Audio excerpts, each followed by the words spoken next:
Hi there, Chris here from IELTS Advantage with another week and another mini course. So one of the most effective ways to improve your overall IELTS scores is to improve your grammar. Grammar accounts for 25% of your total writing mark, 25% of your total speaking mark, and it's also important for reading and listening as well. So in order to help you guys as much as possible, what we're going to do this week is we're going to do a 3-day mini grammar course. So let's have a look at what we're going to be doing this week. So day one, we're going to look at how grammar actually affects your score because, as I already mentioned, it's 25% of your total writing and your total speaking score, but it also can affect other areas as well, other unexpected areas. So we'll talk about that, and we'll talk a lot about how the examiners think about grammar and what they're looking for, especially for the writing test.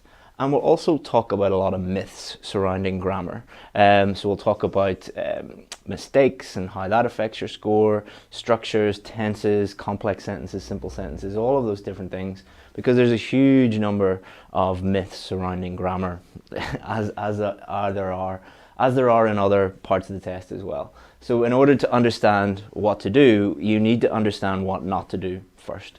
So we'll be looking at that today. Day two, we've got a lot of requests for help with simple versus complex sentences. What is the difference between those? How do you make complex sentences? How do they affect your score? So we'll be looking a lot about that. Not tomorrow, Wednesday. So Wednesday at midday on Facebook here, we'll be having a look at that live. And then on day three, which is Friday at about 11 a.m., we'll do it a little bit earlier on Friday, we're going to look at a grammar improvement plan. So this is a plan that you can use at home for free by yourself, and you can work on improving your grammar. So we'll give you that. It's a very simple strategic plan that you can use. So we'll give you that on Friday. Okay, so without further ado, let's have a look at how grammar actually affects your score. So it's 25% of speaking, 25% of writing. Let's have a look at writing. So here we have task achievement, 25%, coherence and cohesion, 25%, lexical resource, which is vocabulary, 25%, and grammatical range and accuracy, which is 25%. So these are the things that the examiners are going to be thinking about when they're looking at your task 1 and task 2 writing. So a very, very common thing that we see is a student might have band 7 task achievement. They've answered the question pretty well. Their coherence and cohesion is at around a band 7, and their vocabulary is at around band 7. What we see a lot is with grammar, it might be at a band 6. So what a lot of students think is, if I get these 3 at a band 7, it doesn't matter if my grammar isn't that good, because I'm going to get a band 7 overall. Wrong. That's probably not going to happen. Let me explain why that probably will not happen. So if you are getting a band 6 for grammar, that means you're making a lot of grammar mistakes. Like pretty much every sentence has some sort of grammatical error in it. And what happens is, if you're reading someone who is at a band 6 level, their writing is quite difficult to understand because there are many grammatical mistakes in it. There could be some major mistakes, but there's going to be a lot of small mistakes there. So what happens is, someone who is at a band 6, their coherence and cohesion, it can actually cause your coherence and cohesion to drop down to a band 6 as well. Why is that? Because coherence means, can you read the essay or can you read the task 1 response and understand what it's saying? Is it clear? Is it easy to understand? If your grammar is at a band 6, it can cause the essay to drop down. Also, if your grammar is poor, you can also start making a lot of vocabulary mistakes. All right, so if you don't understand how the word operates in the sentence, then it can lead to even more grammar mistakes. Sometimes it can also lead to the examiner looking at your task 2 or your task 1 response and just not knowing whether you answered the question or not because of grammatical errors. That's rare. More common is these two. So it's very common for grammatical range and accuracy to cause people to get a 6.5 overall, because they're getting a 6 for grammar, but then it might bring one of these two or both down to that level. So that's one of the reasons why 6.5 is a very, very, very common score. And there could be many, many reasons for that, but for a lot of people, it is related to grammar. So that's what we're going to work on this week to help you, because if your grammar is going to go up to this level, then you're more likely to be getting a 7 or above. If you want to get a 7, you should be aiming for all of these across the board to be at a 7, because you don't know what's going to happen on exam day. If you want a band 8, aim for all of them to be at a band 8. You shouldn't go in and think, I might get away or I might be lucky. You know, try and move everything up to the level that you're aiming for, and then, you know, you'll get the score that you need on exam day. So, what are the examiners looking for when it comes to grammar? It's really important that you understand this. Hopefully this is quite clear. I've made this like a seesaw, all right? So I'm sure in playgrounds where you live, you have, you know, one kid here and one kid here, and it's like a little seesaw, and it goes like this. This is here for a reason. So the examiner is looking for two principal things, and they're related, all right? And that's why we have the seesaw. One is range, so range of structures, range of tenses, range of complex sentences, range, you know, simple sentences, complex sentences, compound sentences. So that's one of the things that they're going to be looking for. However, the other thing that they're going to be looking for is accuracy, all right? How many mistakes are you making? One of the ways that they will look at that is error-free sentences. An error-free sentence is exactly how it sounds, is a sentence with no grammatical errors in it, completely free of any errors whatsoever related to grammar. And the more error-free sentences you have, in general, the higher the score that you're going to get. But why do we have this seesaw? Why is there a relationship between this? Because what happens to a lot of students, and the reason why they get a band 5 or a band 6 for grammar, is they put too much emphasis on range. So they try and really increase the complexity of their sentences, include lots and lots of complex sentences and complex tenses and a huge wide range of tenses and structures and everything. And when they try and do that, their accuracy goes down, all right? So it doesn't matter if you have this massive wide range of tenses and complex sentences and structures, if you're making lots and lots and lots and lots of mistakes. So in general, as students try and increase complexity, their accuracy will go down. And that's why we have the seesaw here. And the interesting thing about this is, for most students, there's nothing wrong with their range. Because as you write an essay, you're going to be using a variety of structures and a variety of tenses and a mix of simple and compound and complex sentences. That normally takes care of itself. What the thing that students really struggle with, and the reason why like 95% of students fail to get the score they need in grammar, is because of accuracy. Just making too many mistakes. And this is the thing that's very obvious whenever you get, you know, a student's work. You look at it, you'll just see mistake, mistake, mistake, mistake, mistake, mistake, and it's impossible to give them a high score for grammar and a high score overall if there are mistakes in multiple mistakes in nearly every sentence that they have. If you're looking for a 7 or above, you should be aiming for the majority of your sentences. So more than 50% of your sentences should have no grammatical errors in them whatsoever. And by trying to focus on range, you're making that really, really, really difficult. You know, so that's something to bear in mind, and something that is the key to understanding how to improve your grammar is this diagram. So let's talk about myths, all right? And there's a car here for a reason, all right? So if you do your driving test in the UK, I don't know what it's like in different countries, but in the UK, I think you're allowed to pass the test. It's less than, is it 16 minor faults?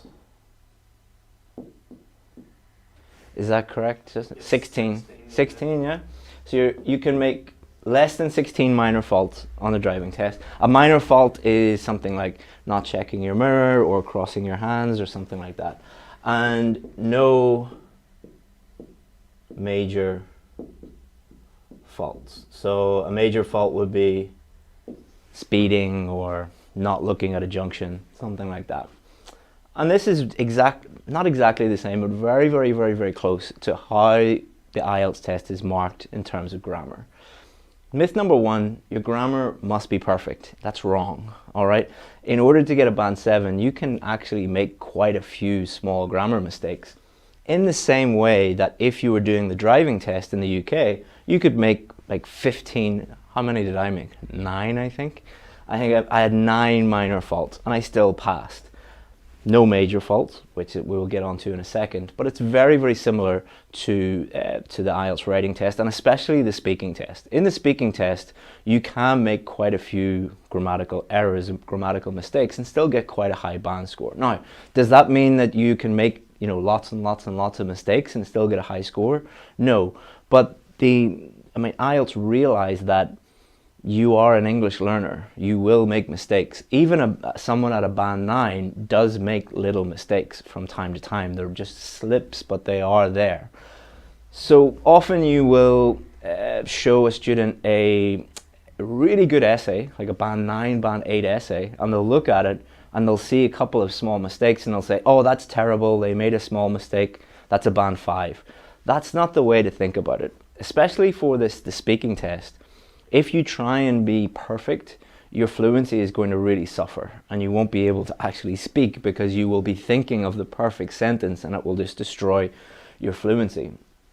With the writing test, if you are trying to aim for perfection, you're never going to get there. Even a band 9 student is never really going to get perfect grammar. You're not aiming for perfection. You're aiming to use grammar as a tool to help you clearly communicate through writing. So don't aim for perfection. Try and improve your grammar as much as you can and minimize mistakes as much as you can, but only as much as you can. Remember this little analogy for the driving test. And you should also try and avoid major grammatical errors. So what are major grammatical errors? Major grammatical errors are errors that stop the reader or the person listening understanding what you mean.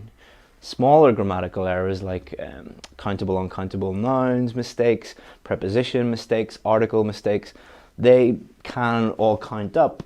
But if you're only making a couple of them in your whole essay, or a few of them during your whole speaking test, not such a big deal because they don't affect communication. Myth number 2. You must use as many different structures as possible in order to get a high score.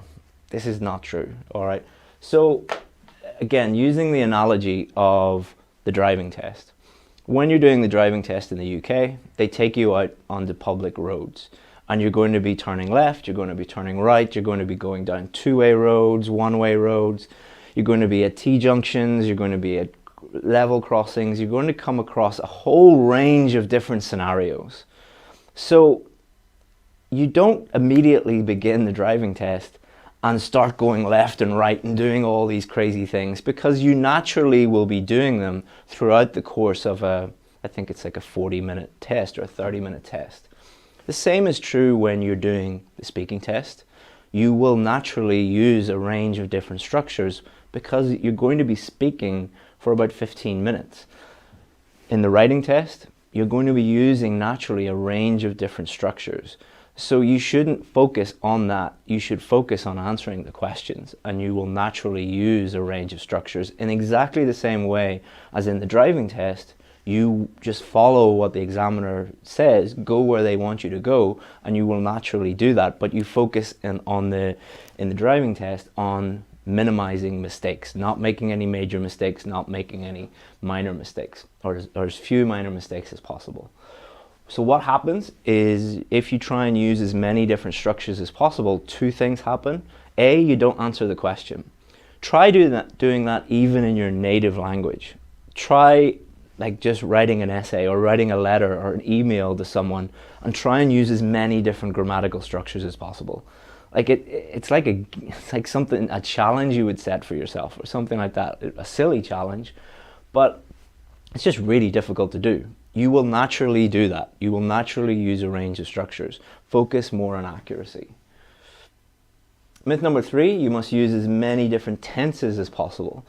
This happened actually on Friday. I was working with one of my VIP students, and I asked her a really simple question.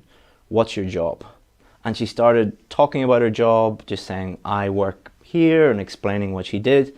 And that was all fine. Her fluency was great, her pronunciation was great, her vocabulary was great, her grammar was great. And then she stopped and started going on about, but in the past, when I was a little girl, I wanted to be this. And then she started talking about, and in the future, I want to be this. And her fluency started going downhill. Her pronunciation actually suffered as well. She was making lots of grammatical errors. And I stopped her and said, what are you doing? Why did you not just answer the question normally?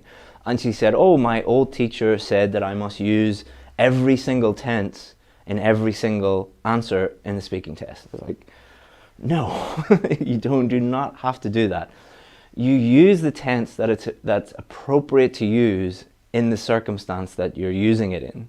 Exactly the same as in real life, you will use the appropriate tense when you're using it. If you're talking about the past, you'll use past tenses. If you're talking about the present, you'll use present tenses. If you're talking about the future, you'll use future structures. So don't go into the test thinking, I need to use as many different tenses as possible. Just go into the test thinking, I need to clearly communicate with the examiner and answer the questions effectively.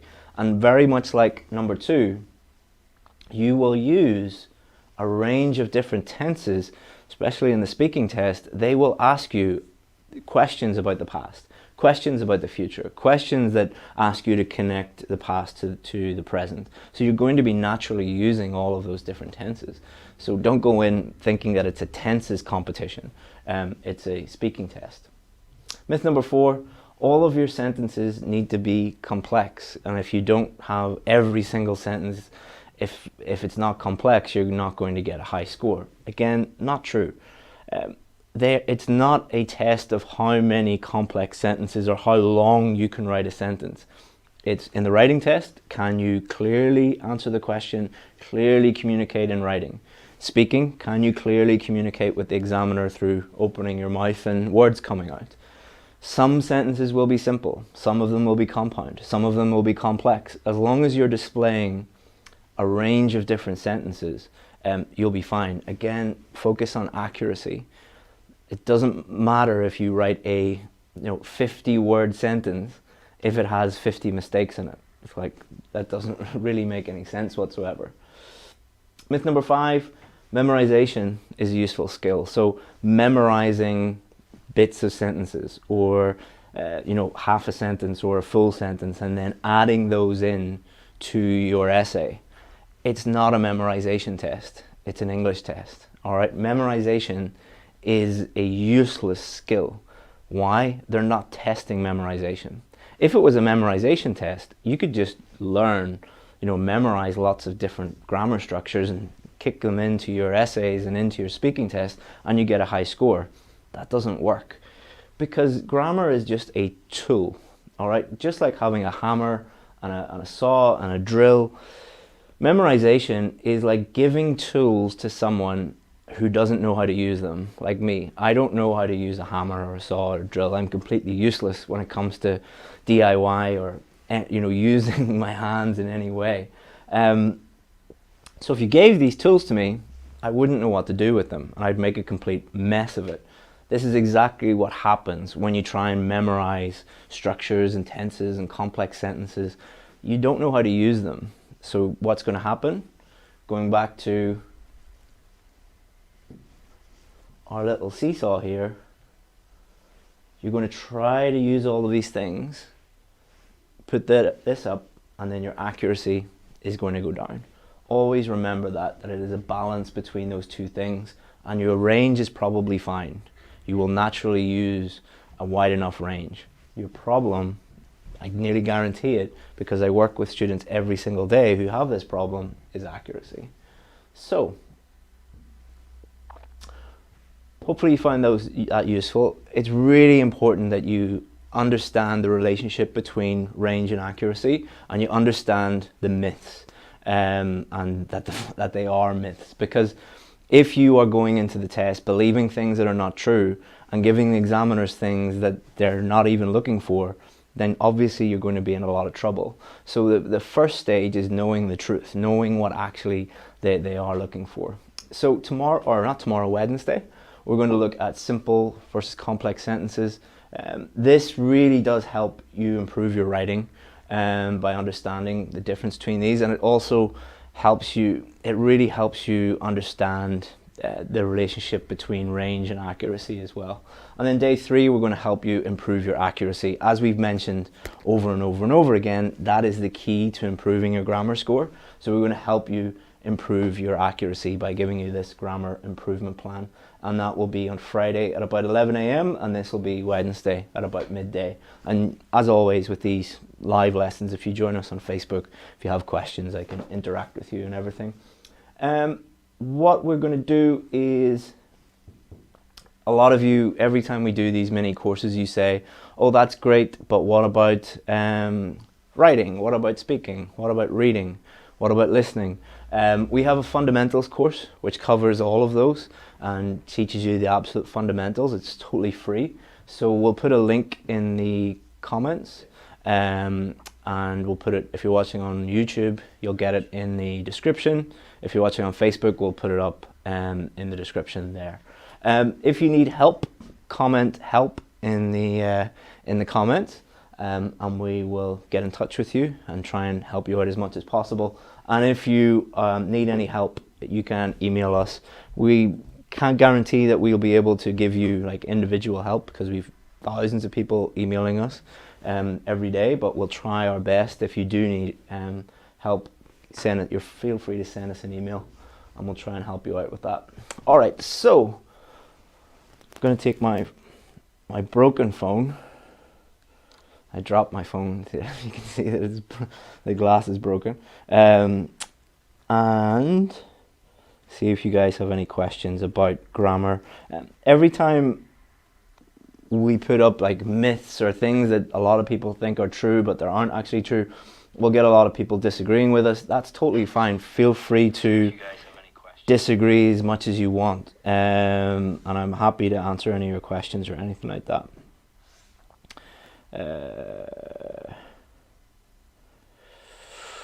Banjo says, Chris, we need example sentences reflecting component of each teaching.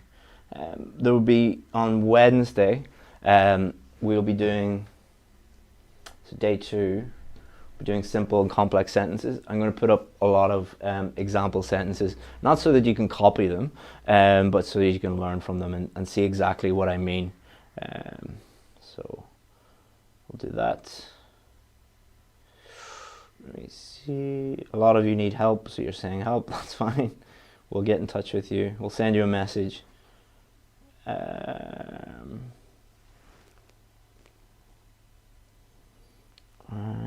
if you have any questions, feel free to put it in the comments. And we'll get back to you if we have time.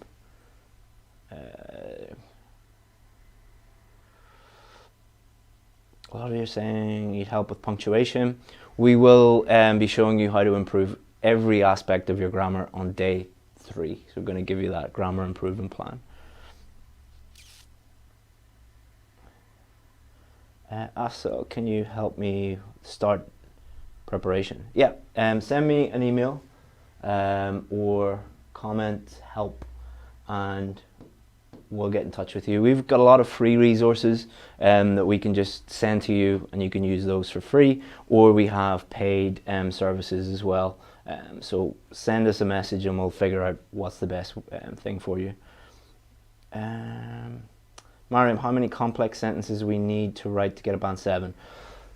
That's the wrong way to think about it. You shouldn't go into the test thinking, I need to write X number of complex sentences, because you're just making it way more difficult than it needs to be.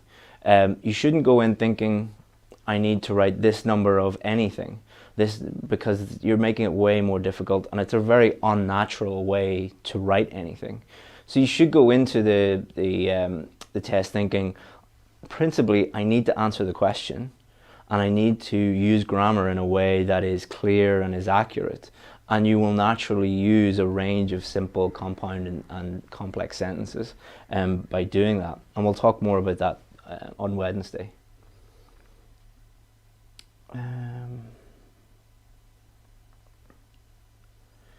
Chris, give me your WhatsApp number. No.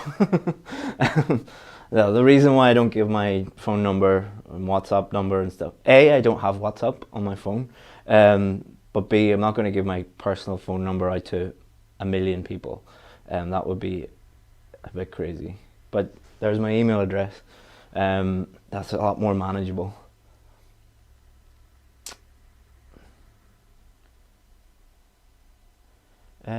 Do the quality of ideas increase the marks? It depends what you mean by quality. The two things that you should be thinking about when you're thinking of ideas, or a few things you should be thinking about. Number one, is it relevant to the question?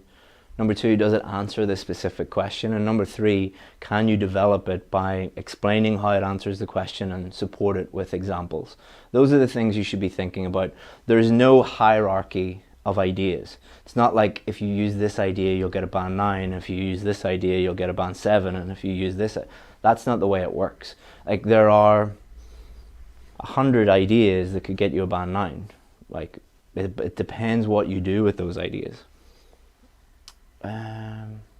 Mohammed, could you suggest a book for IELTS grammar? There's a book by, I think, Raymond Murphy. So M-U-R-P-H-Y, Murphy. If you go to Amazon or whatever you use in your country, I think he has intermediate grammar, upper intermediate grammar, advanced grammar. Those books are good. However, grammar books, most people, they're good to refer to the grammar, but they're not actually going to help you improve your grammar. And we'll talk about that on Friday. Because you need to be practicing, you need to be getting feedback in order to really improve your grammar. And obviously a book doesn't really do that. Do you have review centers here in the Philippines? No, I don't. We're 100% online because we believe that online education is much better than being in a face-to-face classroom with 30 or 40 other students.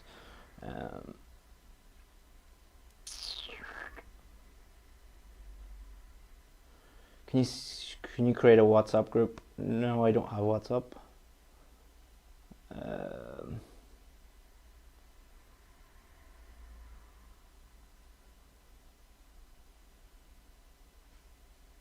All right, so thank you very much, guys. I'm going to leave it there. I know a lot of you have questions that I couldn't get to. Just time, as always. We've got a lot of people wanting to get in touch with us and not enough time, but thank you very much. And hopefully you enjoyed that. And on Wednesday, we will have lesson 2. And then Friday, lesson 3. Thank you very much, guys. And if you need anything, feel free to get in touch. Bye-bye.